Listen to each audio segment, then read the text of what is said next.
Jordan Peterson has hundreds of hours of interviews and lectures on YouTube, but with so much volume, it can be tough to distill the essence of his life philosophy. And to make things even more difficult, he sometimes uses abstract language like this. It's within the individual that redemption can be manifested, let's say. And even insofar as the state is concerned, because the state's proper functioning is dependent on the proper functioning of the individual, rather than the reverse, most fundamentally.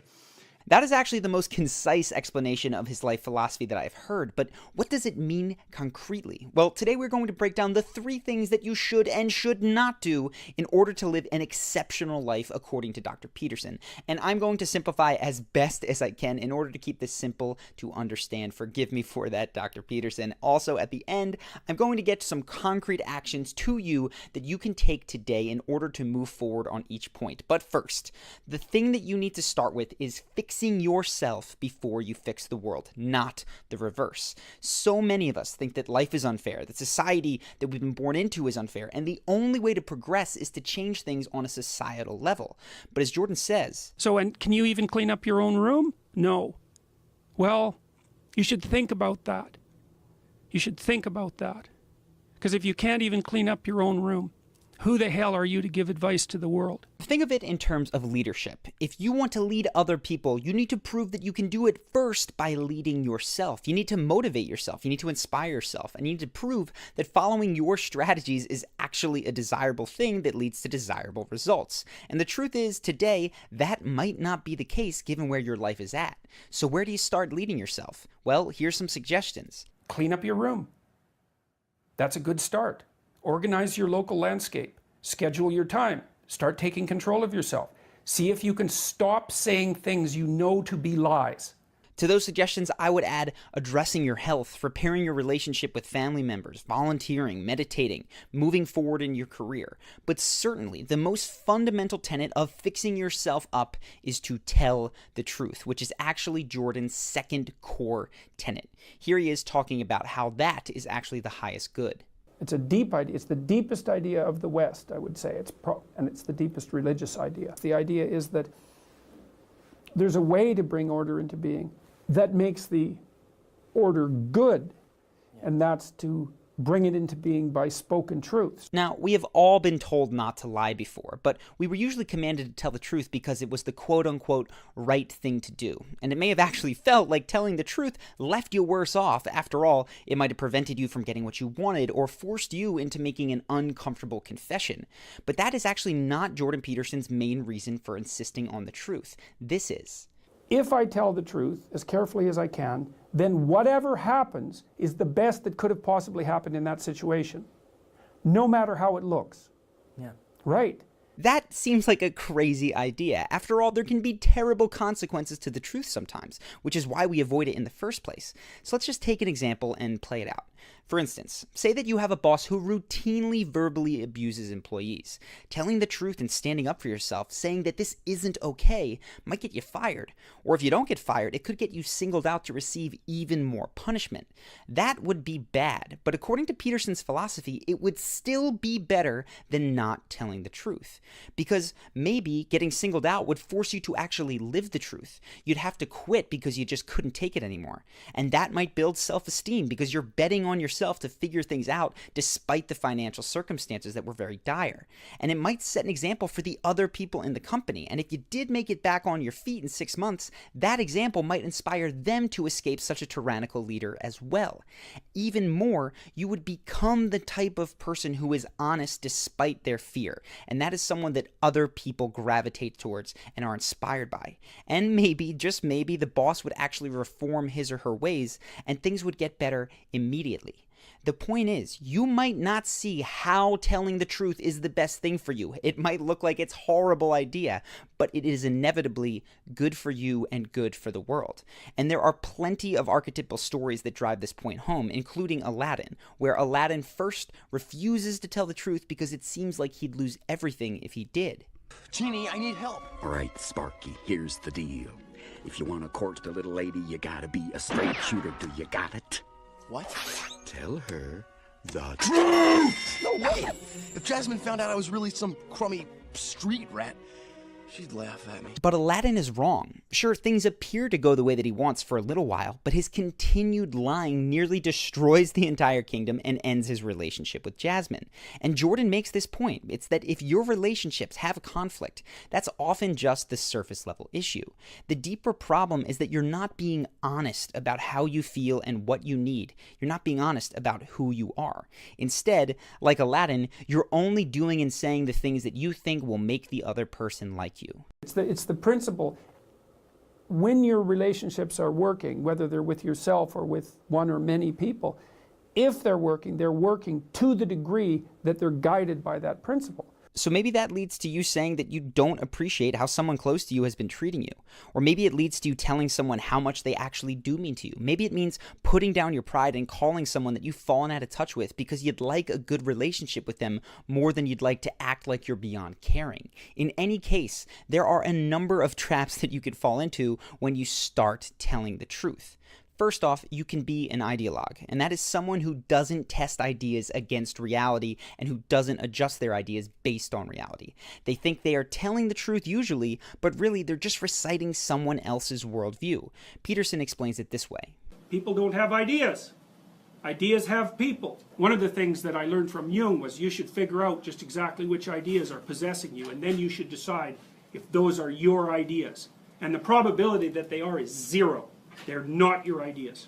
It's hard to have your own ideas. You have to derive them from your own experience. This means that as good as an idea might sound, you should actually stress test it against the real world. And that goes for everything you hear on this channel as well. Instead of agreeing with me on this point and mindlessly telling the truth, go out and live it in your life. See what happens. And then you'll have firsthand experience of how it impacts your self-esteem and the results that you get in your interactions. Second, you can know the truth, but not live the truth. You can know that something's wrong and just go along anyway because standing up would put you at risk. Now, living the truth might be scary, but it is exactly what made Jordan Peterson famous. He risked public ridicule and the legal system in order to defend what he saw as the truth when it came to the legislation that insisted on the use of preferred gender pronouns. Well, so what am I willing to do? Well, I think that the Ontario Human Rights Tribunal is probably obligated by their own tangled web to bring me in front of it. If they find me, I won't pay it. If they put me in jail, I'll go on a hunger strike. I'm not doing this. And that's that. I'm not using the words that other people require me to use. Then, of course, you can lie to yourself and deny aspects of yourself that you don't like. This is refusing to acknowledge your shadow. And it's the third huge mistake that people make, so we're going to treat it as its own. Now, if you're unfamiliar, the shadow is a Jungian concept that covers thoughts and desires that we have that we find unacceptable, so we stuff them down. Jordan Peterson gives a concrete example of his own shadow here. And accused me of like sicking my internet trolls on the poor hapless journalist. And I thought, this was the dark part of me, right? That's the shadow part. Thought, if I wanted to sick my internet trolls on Channel 4, then there'd be nothing but broken windows and riots. And then there's a little part of me that thinks, wouldn't that be fun? This is the devil on your shoulder, the voice in your head that wants to rage and hurt and lie. And if you don't acknowledge that it exists, it will run you without you realizing it, acting itself out as passive aggressiveness or subtle social manipulations. People who don't integrate their shadow create suffering around them, but they do it in subtle enough ways, usually, to not be detected. Oh my God, I love your skirt. Where did you get it? It was my mom's in the 80s. Vintage. So adorable. Thanks. That is the ugliest effing skirt I've ever seen. Now, Regina George is a great example of a villain, but in the movie Mean Girls, it's actually the main character, Katie, who has the most trouble with her shadow. She begins with good intentions, wanting to right the wrongs and serve justice to the bad people. But because she can't admit that she craves popularity and that she is deep down very much like the villain Regina George, she begins to behave like the villain without even realizing it. You know I couldn't invite you. I had to pretend to be plastic. Buddy, you're not pretending anymore. You're plastic. Cold, shiny, hard plastic. You know what? You're the one who made me like this so you could use me for your 8th grade revenge. God, see, at least me and Regina George know we're mean. You try to act like you're so innocent. Like, Oh, I used to live in Africa with all the little birdies and the little monkeys. so why are you still messing with Regina, Katie? I'll tell you why, because you are a mean girl. It's only in accepting her vain desires that she can overcome them, and the same is true for all of us. So think of the person that you dislike the most, or at least are the most easily agitated by, especially if this person is in your family. Now, I know this might sound crazy, but chances are the exact trait that you dislike in that person is one that you have in spades, and it's usually without realizing it. So solution here is not to deny those attributes in yourself, or else you wind up acting on them without even realizing it. The solution is to integrate your shadow, to let your shadow make you even stronger. That's how you tap into assertive power, and you can see it in Jordan's face when he becomes severe with the people that he's talking to. Now, he's often kind, but when he feels that someone has crossed a line, he is able to tap into a restrained but serious communicative power. The market sets the damn game. It's like... And the market is dominated by men. No, it's what not. I'm asking It's not. The market is dominated by women. They make 80% of the consumer decisions. That's not the case at all. And because of this integration, he doesn't stay angry or resentful. It can pass when the moment does. Now, Jordan speaks about the shadow often in terms of its capacity to do harm, but I think it's also important to include all the things in yourself that you just prefer not to identify as being part of you.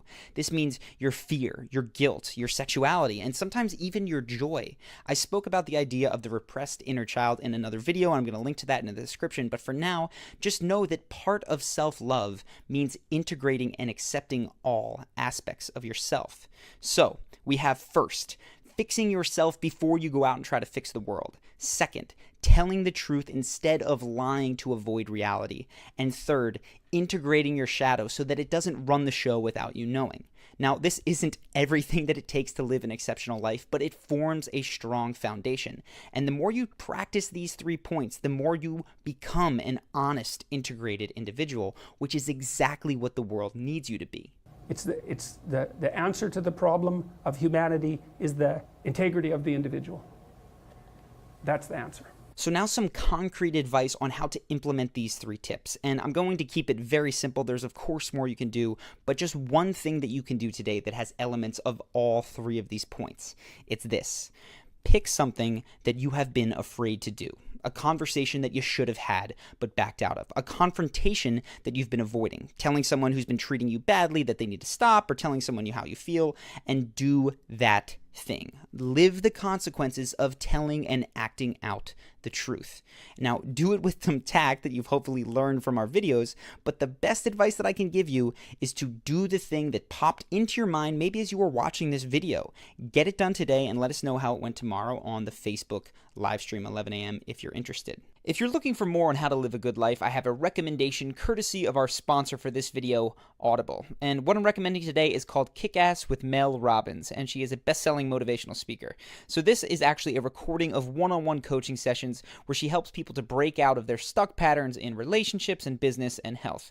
And it's very cool because you're actually getting real-time advice on how to transform in your own life. But I also like it because if you're paying close attention, you can learn how to coach other people so that they can begin to shift in their life. And if you can start to identify common patterns of dysfunctional behavior and you can help people to break out of those, you have a superpower.